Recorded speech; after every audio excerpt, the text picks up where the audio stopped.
தமிழகத்தில் ஆட்சியில் பங்கு கேட்போம். மீண்டும் திமுகவை மிரட்டுகிறது காங்கிரஸ்.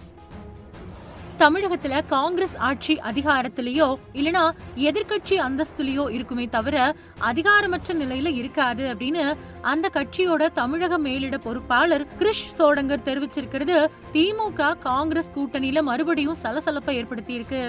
சட்டசபை தேர்தலுக்கு முன்னாடி திமுக கூட்டணியில தொகுதி பங்கீடு பேச்சு ஆரம்பிக்கிறதுக்கு முன்னாடி ஆட்சியில பங்கு அதிக தொகுதிகள் தரணும் அப்படின்னு காங்கிரஸ் வலியுறுத்துச்சு. ஆனா போன சட்டசபை தேர்தல்ல வழங்கின 25 தொகுதிகள் கூட கூடுதலா 3 தொகுதிகள் அப்புறம் ஒரு ராஜ்யசபா எம்பி பதவிய திமுக வழங்குச்சு. ஆட்சியில பங்கு கிடையாது அப்படின்னு முதல்வர் ஸ்டாலின் திட்டவட்டமா அறிவிச்சாரு. கூட்டணி அமைச்சு தேர்தலை சந்திச்சாலும் ஸ்டாலின் கூட ஒரே மேடையில பிரச்சாரம் செய்யறத லோக்சபா எதிர்கட்சி தலைவர் ராகுல் தவிர்த்துட்டாரு. தேர்தல்ல திமுக மாவட்ட செயலாளர்கள் அப்புறம் அமைச்சர்கள் காங்கிரஸ் வேட்பாளர்களுக்கு சரிவர ஒத்துழைப்பு கொடுக்கல. ஓட்டுப்பதிவுக்கு பின்னாடி காங்கிரஸ் கட்சி எடுத்த சர்வேல அந்த கட்சி 12ல இருந்து 15 தொகுதிகள் வரை மட்டும்தான் வெற்றி பெறும் அப்படின்னு தெரிய வந்துச்சு. இதனால காங்கிரஸ் டில்லி மேலிடம் திமுக மேல அதிருப்தி அடைஞ்சிருக்கு. அதை தொடர்ந்து ஆட்சியில பங்கு கேட்போம் அப்படின்னு காங்கிரஸ் கட்சியோட தமிழக மேலிட பொறுப்பாளர் கிரிஷ் சோடங்கர் தெரிவிச்சிருக்காரு. இதனால திமுக காங்கிரஸ் கூட்டணியில மறுபடியும் சலசலப்பு ஏற்பட்டிருக்கு.